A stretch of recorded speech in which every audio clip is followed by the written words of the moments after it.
By translocation of the drug, I mean that we gave the drug, and from the site where it was administered, it has to go to the target.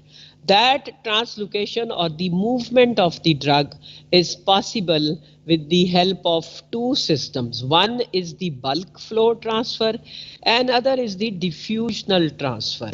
Now the bulk flow transfer is through the cardiovascular system, lymphatics and cerebrospinal fluid.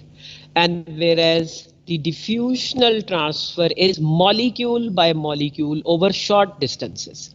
Now, as I said that the translocation of the drug and the chemical transformation. Now, chemical transformation does not play much role, rather it does not have any role in the bulk transfer, because there the cardiovascular system is taking the drug and is placing it on all different areas. But it is the diffusional transfer where the chemical nature of the drug matters.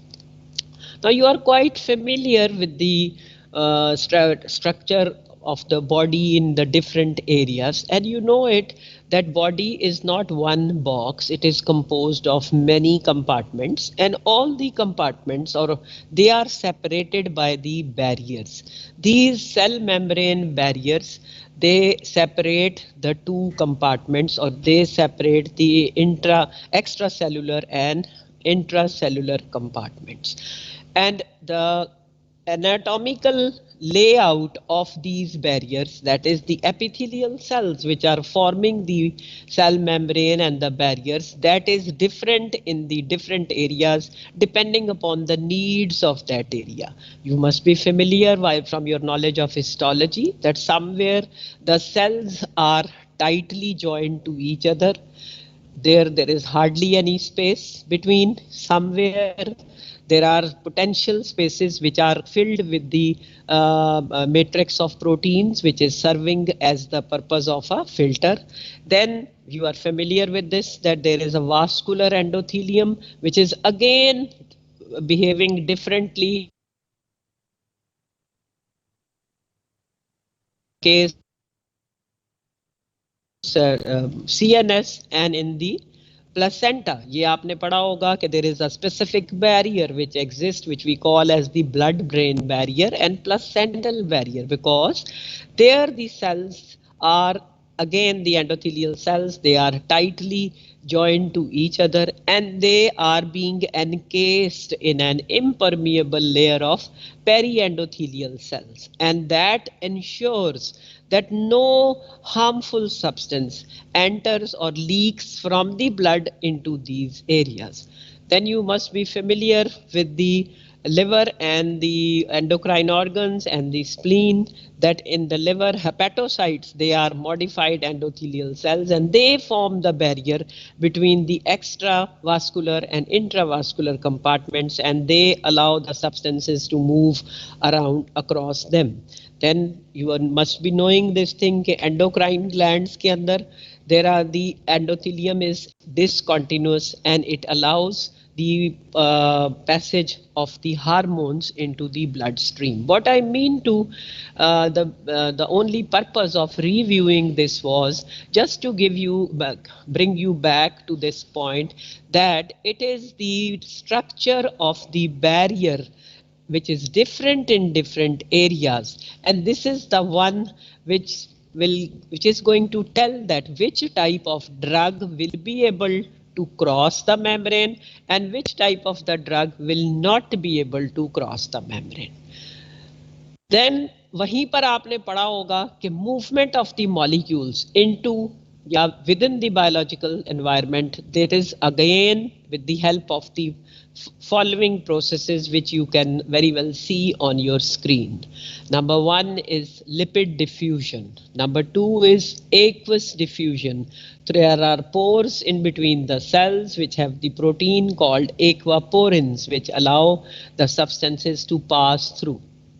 Then we have carrier mediated transport. Now carrier mediated transport, once again is divided into two. One is facilitated and other is active. I hope you all know it that in the facilitated transport, there is a carrier on which the drug or molecule is going to ride, and this carrier is going to take the substance, of course, in line with its electrochemical gradient, and it is going to change the conformation and the thing will be shifted to the other side, and this is simply facilitating the passive diffusion. This is no energy is being consumed, so it is not an active process.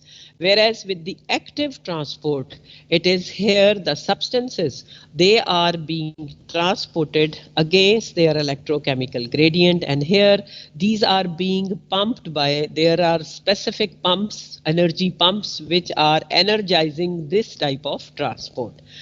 Then is the pinocytosis, which again comprises of two things, endocytosis and exocytosis. ये भी आपने पीछे physiology में पढ़ा होगा कि larger molecules like insulin की जो ट्रांसपोर्ट होती है वो with the help of endocytosis हो रही है, राइट। और फिर एक्सोसाइटोसिस में क्या हो रहा होता है, आपके बहुत सारे न्यूरोट्रांसमीटर्स जो हैं वो एक्सोसाइटोसिस के साथ रिलीज हो रहे होते हैं। Now what is actually pinocytosis?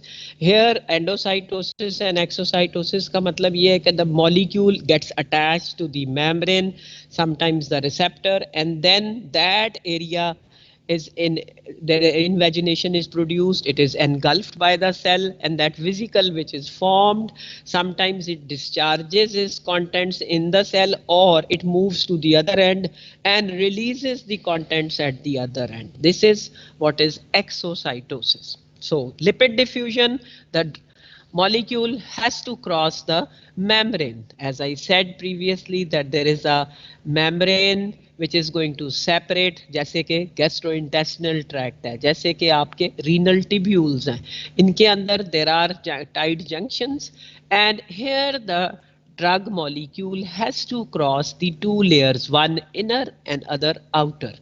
Then again you are familiar with the chemical nature of the membrane, that it is basically a lipid bilayer. This you have studied in your physiology and in your biochemistry. Now just a small diagram which will make you little bit more wiser. This is showing all the different mechanisms of drug permeation. This is from your book, I think it is Katzung. But this is a very common diagram which is given almost in every book, and I had to copy it because normally I used to make it on the blackboard कि ये इस तरीके से होगा. Number one या A, this is showing you the aqueous channels in the intercellular junctions, which I mentioned that they are filled with they are packed with the matrix, the protein matrix aquaporin, and this is going to filter the substances through it. And this filtration process, once again, इसके अंदर it is the cutoff point of the molecular size होता है, ठीक है, 80,000 to 100,000 Daltons वाले very slowly permeate करेंगे, and water can permeate very freely. Then the B is the it is lipid diffusion. Here the drug molecules, they have to cross or they have to traverse or cross all through the thickness of the cell membrane.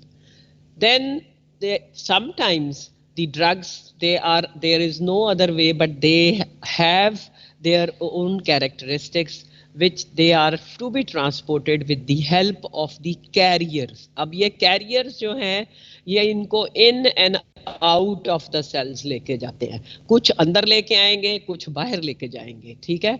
So this is what is known as the carrier mediated transport. And last of all, you just have the look on the D, which is again endocytosis and exocytosis, and this is mostly for the drugs which have got no other way. The molecules are large, their drugs are impermeant. There we need to use this particular mechanism.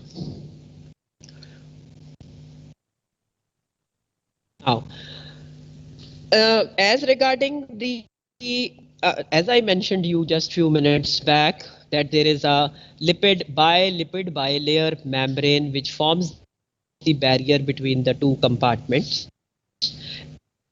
And this is very clear. Any drug is a non-polar drug. Non-polar drug का मतलब ये हुआ that the electrolytes are being uniformly distributed. There is no charge on that particular drug. The molecules will be crossing the membrane, and the movement of the molecules across the membrane is measured by the number of the molecules crossing the membrane in unit time, in unit area, when there is a difference of concentration, when there is a concentration gradient which exists. Now this movement of the drug molecules in unit time, in unit area of the membrane is known as permeability coefficient. Permeability coefficient, it is abbreviated as P. Now this permeability coefficient, it depends on the two factors. Once, if you want that the drug should be passing, or the permeation through the membrane should be taking place at a faster rate, there should be sufficient of the molecules which should be present within the membrane, number one. And number two is that those molecules, they should be sufficiently mobile, they should be moving. So solid with this, there are two factors which are going to govern, or which are going to maintain, or which are going to this permeability coefficient will depend on those. Number one is the solubility उस दवाई की कितनी है, how much of the drug is present or is distributed between the aqueous phase यानी aqueous environment and membrane phase, उसको हम कहते हैं partition coefficient. And the second thing is that it is the measure of the mobility of the molecules. मैंने अभी पीछे आपको बताया है कि एक उनका नंबर होना चाहिए और दूसरी उनकी मोबिलिटी होनी चाहिए. अब नंबर तो तब भी होगा ना कि अगर उनकी सॉल्युबिलिटी है, ठीक है. So it is the partition coefficient, and number two is the movement of the molecules within the membrane, and that is known as diffusion coefficient. अब जो diffusion coefficient है, that does not matter much because molecules, that is, does not have much of a difference in different drugs. Almost all the drugs molecule, they are moving, but the only difference that makes is that is the partition coefficient. This is the one which is responsible for the movement of the molecules, that how much of the drug will be present extracellularly and how much of it will be able to enter the intracellular compartment. So, and this thing is being governed by what? It is being governed by the solubility, that is the lipid solubility of the substance or the drug in question.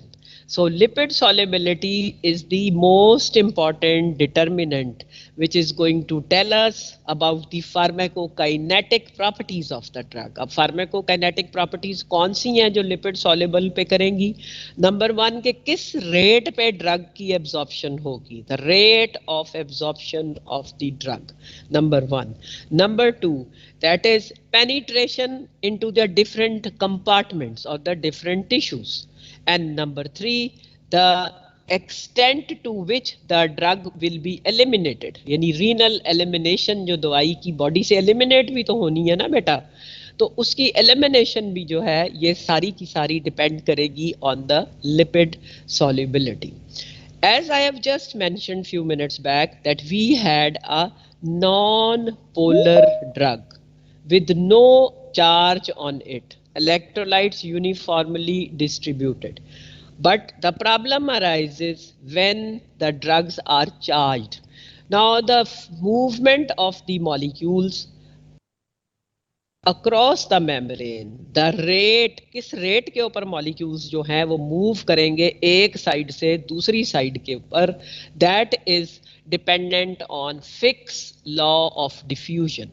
And the Fick's law of diffusion says that the rate is equal to concentration difference across the barrier C1 minus C2 and it is multiplied by the permeability coefficient, which I have just explained you few minutes back, and once again it is being multiplied by the area.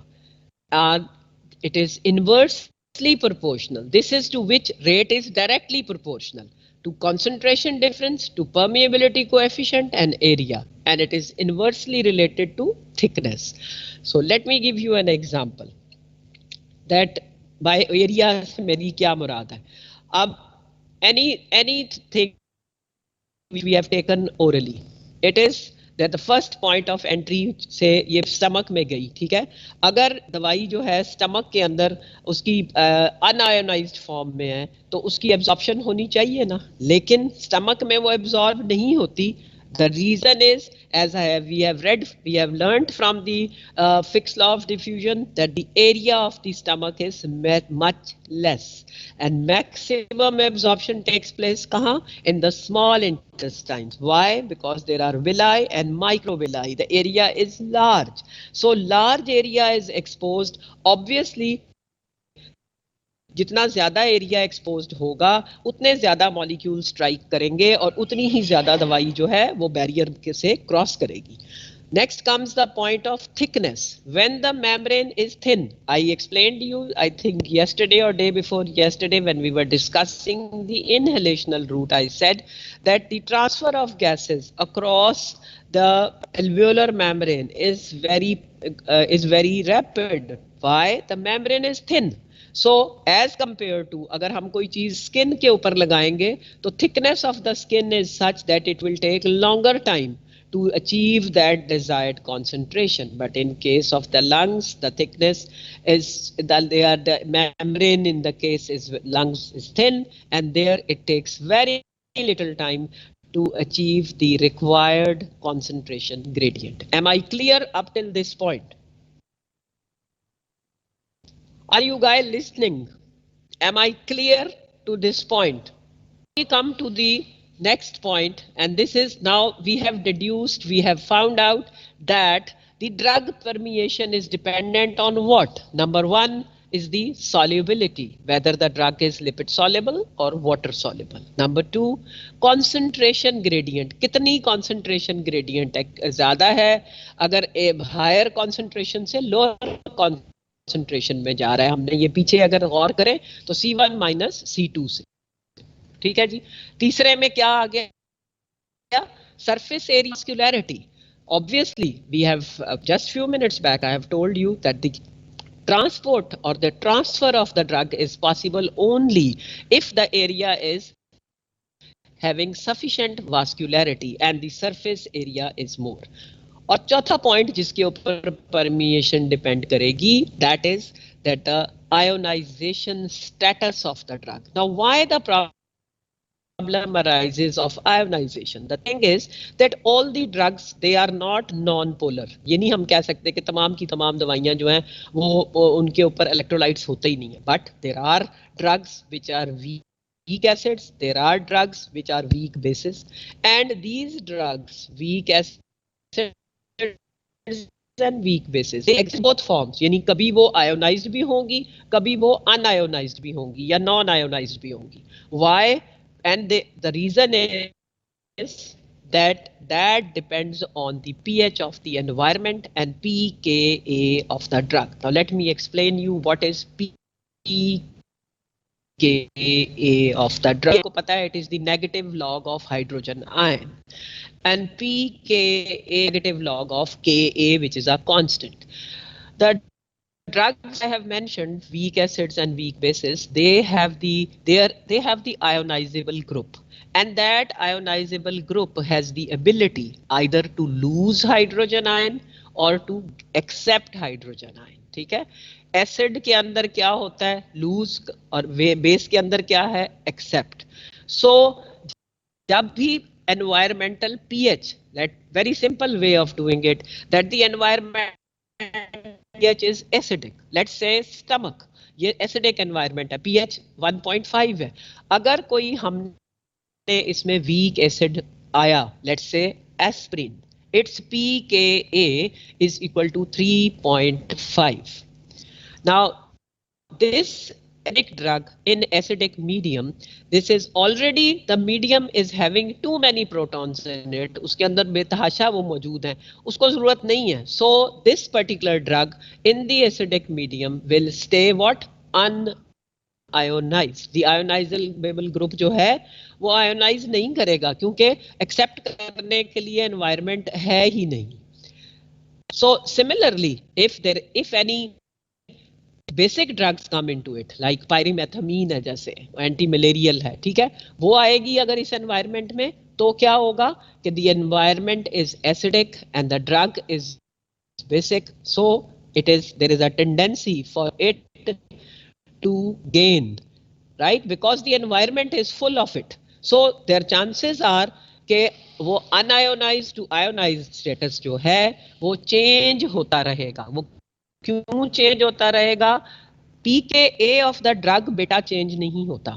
It is the pH of your body which changes in the various areas. Am I clear? समझ में आ गया कि नहीं आया? Now there exists a definite relationship between the pH of the body या pH of the medium and pKa of the drug. अब हमारे लिए इम्पोर्टेंट बात यह है कि टू फाइंड आउट कि कितना जो ड्रग होगी, किसी भी ड्रग का, अभी हम कोई खास ड्रग की बात नहीं कर रहे, any drug molecule, how much of it will be ionised and how much of it will be unionised. Because जो आयोनाइज्ड है इसका मतलब है वो चार्ज्ड है, वो पोलर है, that will not be able to cross the membrane, that will be requiring specialized mechanisms. उसकी कॉन्सेंट्रेशन एक्स्ट्रा सेलुलर रहेगी, इंट्रा सेलुलर वो नहीं जाएगा, ठीक है. वेयर एज जो अनआयोनाइज्ड है वो अनचार्ज्ड है, will be able to cross. Now this all depends कि कितना फ्रैक्शन चार्ज्ड है, कितना फ्रैक्शन अनचार्ज्ड है on the pH of the medium. If the pKa of the drug and pH of the medium are known, then we can find out that how many drug molecules या कितनी fraction है, how much of the fraction of the drug molecules are present in the ionized state, and we can use the equation which you can just see in front of your screen, that is Henderson-Hazel-Balch equation. That is pKa is equal to pH plus log 10 protonated to unprotonated. Protonated का मतलब है कि जिसके अंदर proton है, और अनप्रोटोनेटेड का मतलब है कि जिसके अंदर प्रोटॉन नहीं है. So this is the protonated to unprotonated ratio which we are going to utilise, and this will tell us कि कितनी दवाई जो है, ये रिलेशनशिप हमें बताएगा कि how much of the drug is present in the uncharged form and how much of it is present in the charged form. Now as such, मैं अभी मेरा ख्याल है इस पॉइंट के ऊपर मैं आपको पहले ये बता दूं तो ज्यादा बेहतर रहेगा. This is what is I wanted to tell you. अभी हमने पीछे बात की कि पीएच और pKa जो है they have a relation, and the according to the pH the pKa will remains the same, but the pH changes, that decides the unionized to ionized status. For the acids and base, we know that the acid is the one which is having abundance of protons, and base is the one which is having less protons. Now ideally, if you just see column number 3, you will be able to appreciate it, that here the pH is equal to pKa. Once the pH is equal to pKa, that means the ratio of unionized to ionized is 1:1. अगर हम इसको 100% करते हैं तो हम कहते हैं कि जी ये आधी जो है वो उधर जितनी उधर होगी उतनी ही अनआयोनाइज्ड होगी, और दोनों ही दवाइयाँ यानी बेस भी और एसिड भी दोनों अपने अकॉर्डिंगली बिहेव करेंगे. रेशो रहेगी 1:1. Whenever there is a unit change, unit increase or unit decrease in the pH, that is going to change the unionized to ionized status 10-fold, यानी वो 10 गुना तब्दील हो जाएगा. This is a very simple depiction of what I was explaining you few minutes back. Now coming back again to this point.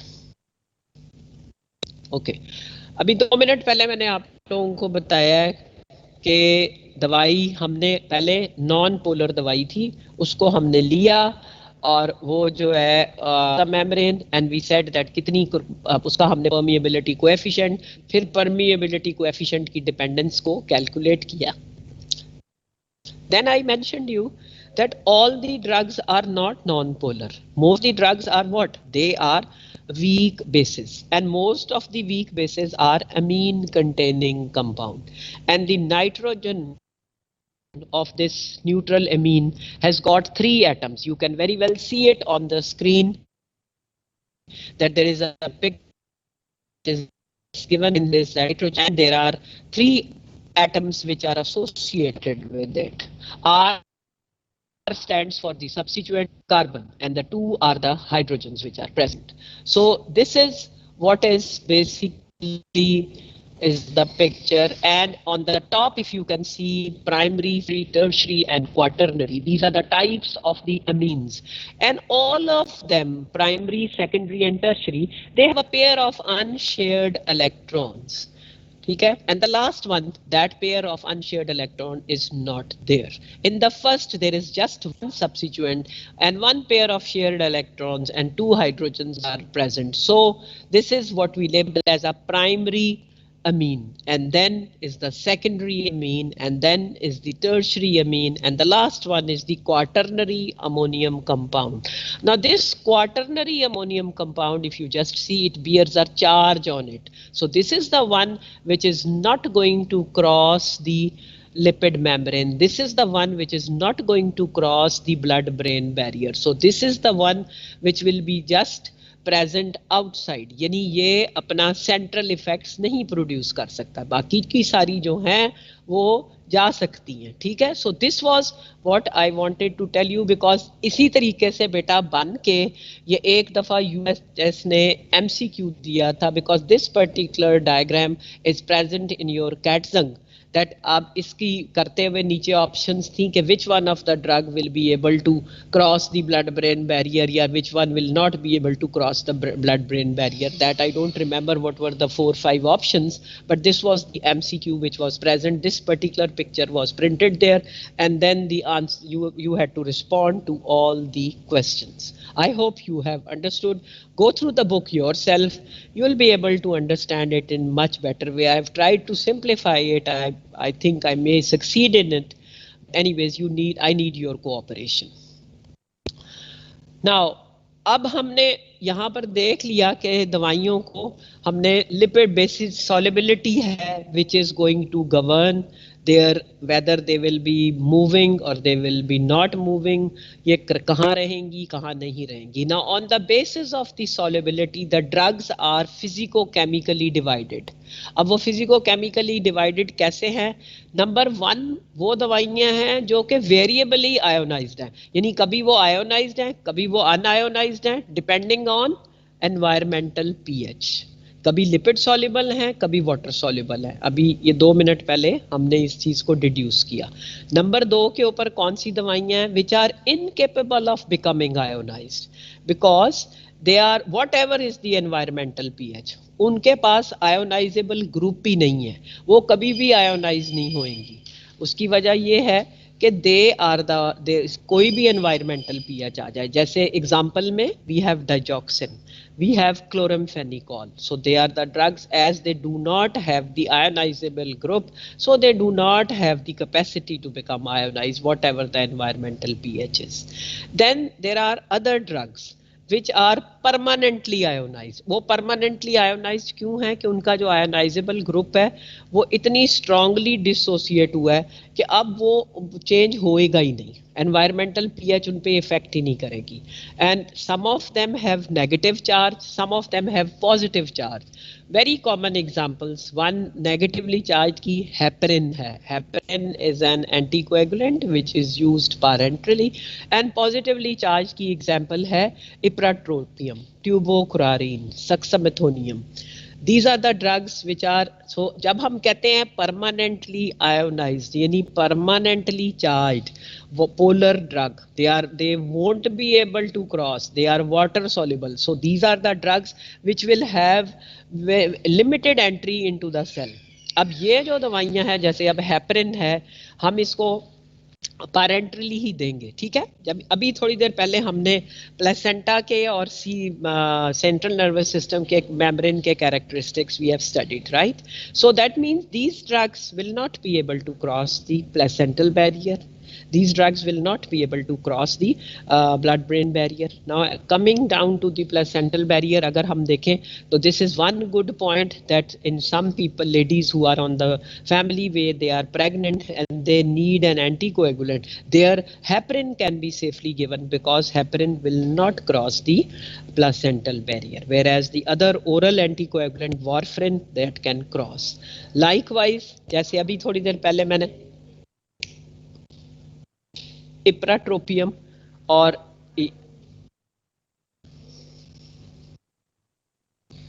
ipratropium and tubocurarine and succinylcholine. Now ipratropium, it is again, as it is a quaternary compound, this is basically an anti-muscarinic, and this will not be able to cross the barrier.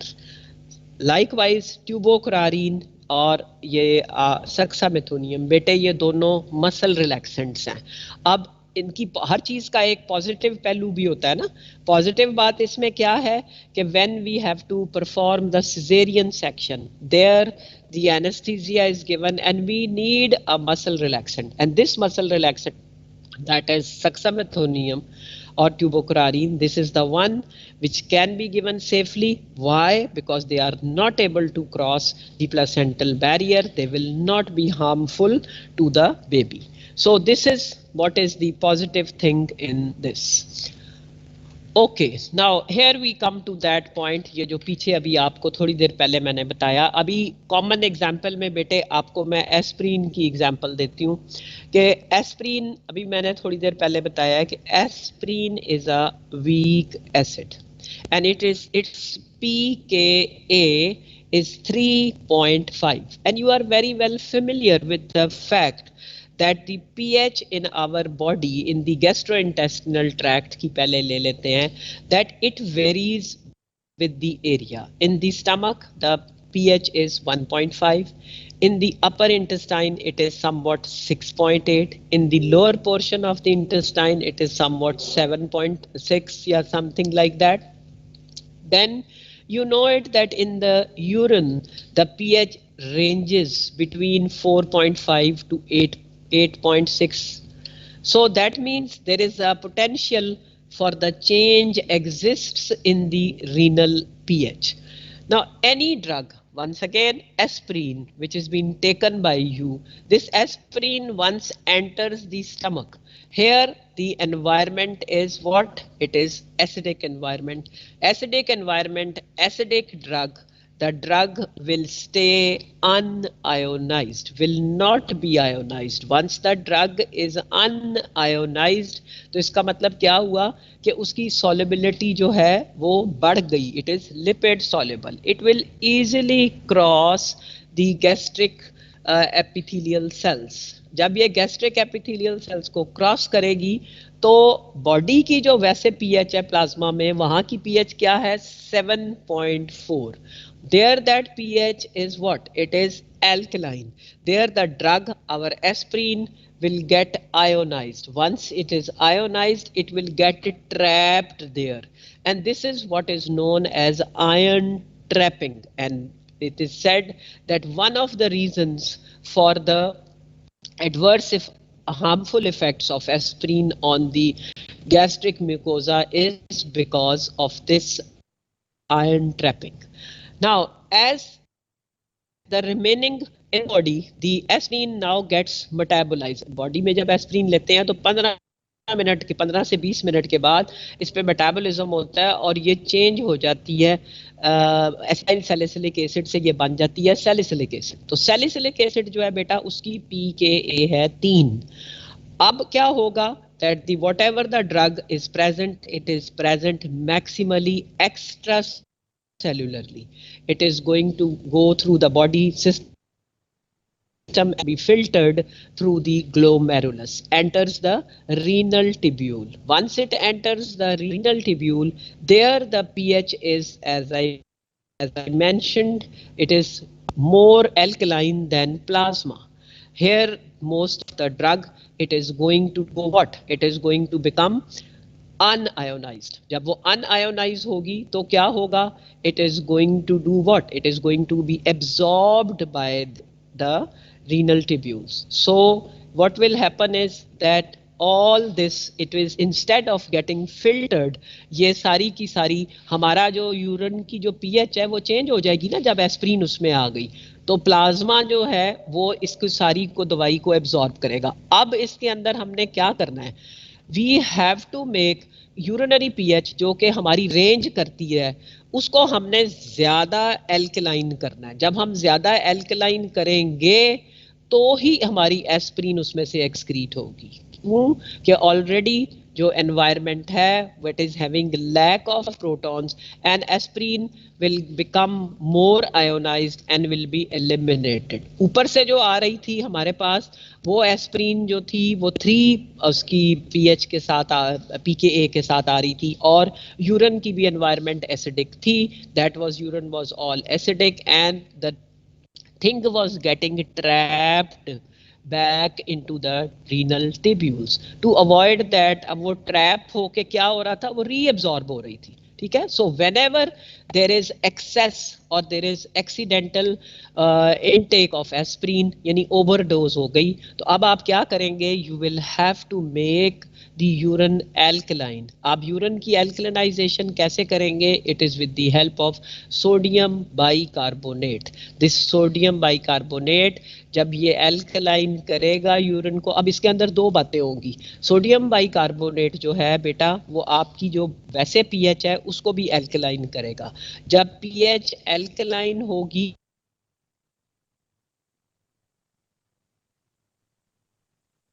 and it will be diverted towards the excretory channels और excretory channel से ये excrete हो जाएगी. This time UHS question number 1 probably was regarding this removal of aspirin from the body और कैसे remove होगी और ये सारा. अब ये देखो यहाँ पर लिखा हुआ नजर आ रहा है आपको कि weak acid is best defined as a neutral molecule that can reversibly, अब ये 2 एरोज देख रहे हैं ना आप, reversibly dissociates into anion, negatively charged and a proton hydrogen ion. अब एसिड ने dissociate ऐसे होना है, whereas the base is going to do like this. So what I mean to emphasize is that if you see, this is the protonated, neutral aspirin is the protonated form, that is it has the proton, and whereas the protonated form of the base is ionized. So following our Henderson-Hasselbalch equation, that is the protonated form of the acid is what? It is unionized, and whereas the protonated form of the base is what? Is ionized. I hope you have understood. This is the example with the weak base. ठीक है जी, समझ में आ गई है ये बात. इसको एक दफ़ा आप खुद पढ़ेंगे किताब से तो आपको ज़्यादा बेहतर समझ आएगा. अब इसमें से हमने क्या डिड्यूस किया? Weak bases are ionized, more polar, more water soluble when they are protonated, right? And weak acids, they are not ionized, less water soluble when they are protonated. And protonated means what? Protonated means associated with a proton. I hope you have understood up till this point. अब फिर पीछे आते हैं regarding the transport of the drugs. Here in this case, transport में हमने lipid diffusion, aqueous diffusion, carrier mediated transport. Carrier mediated transport में बेटा facilitated and then comes the active. Now with the carrier mediated transport, some of the drugs, there are certain carriers which exist. There are 2 types of carriers. ये आप पीछे पढ़ के आए हैं physiology में, मुझसे ज़्यादा बेहतर जानते होंगे कि एक को हम कहते हैं SLC और दूसरी को हम कहते हैं ATP binding cassettes, right? SLC is solute carrier transports और दूसरी है ABC जिनको कहते हैं ATP बाइंडिंग कैसेट्स कैरियर। अब जो आपका सल्यूट कैरियर है वो कैटायनिक ट्रांसपोर्ट भी उनमें होती है और एनायनिक, वो OCT भी होते हैं, OAT भी होते हैं। Organic cationic transporters and organic anionic transporters, and whereas this ATP binding cassette जो है, this is what is it is being, it's an active process, and here the energy is given by the ATP molecule, whereas the solute wale jo hain, they are passive, they follow the electrochemical gradient, and that is the way they transport the substances from one side to the other, yani ye uniport kar rahe hain. Sometimes the same yani SLC jo hai, that gets linked, it is linked with the ATP, and there they are transporting the substances against the gradient. और वहाँ पर कैसे हो रहा होता है कि वहाँ दो मॉलिक्यूल्स जो हैं वो एक ही डायरेक्शन में मूव कर रहे हैं, that is they act as symports, or sometimes there are antipodes, yani one molecule is going in and the other is being exchanged out, so that both things they are being fueled by the ATP. Then there is another type of the transporter जो कि फिर आपने physiology में पढ़ा होगा, जिनको P glycoproteins कहते हैं, they are the reverse transporters, and these reverse transporters are mostly, जी क्या हो गया, की बात कर रहे थे कि they are basically reverse transporters and they are responsible for the multi-drug resistance which is seen in the cancer cells. Usually जो solute आपके carriers हैं उनके साथ ये लिंक्ड होते हैं. सोल्यूट कैरियर जो है वो ड्रग को सेल के अंदर ट्रांसपोर्ट कर रहा है and they are extruding the drug, they are removing the drug और to the outer environment. In other words, ये drug का efflux जो है उसको increase कर देते हैं. That because of that reason, the desired concentration of the drug is not present in the cell, and that leads to the resistance to the various anti-cancer drugs which is seen in certain cancers. So with this, I end my today's lecture, and tomorrow, inshallah, we will take up the various factors which are going to affect the drugs by oral route. अब कल हमने roots of administration discuss किए थे और उसके अंदर हमने काफ़ी मेरिट्स एंड डीमेरिट्स भी पढ़े थे. नाउ टुमारो इंशाल्लाह I will taking those routes and I will be linking them to the how the drug will be absorbed and what are the factors which are present in the GIT tract itself which are responsible for the absorption of the drug. And kindly do give few minutes and read the whole thing which I have just explained to you from your textbook, so that tomorrow we should be able to have a better question answer session. Thank you very much.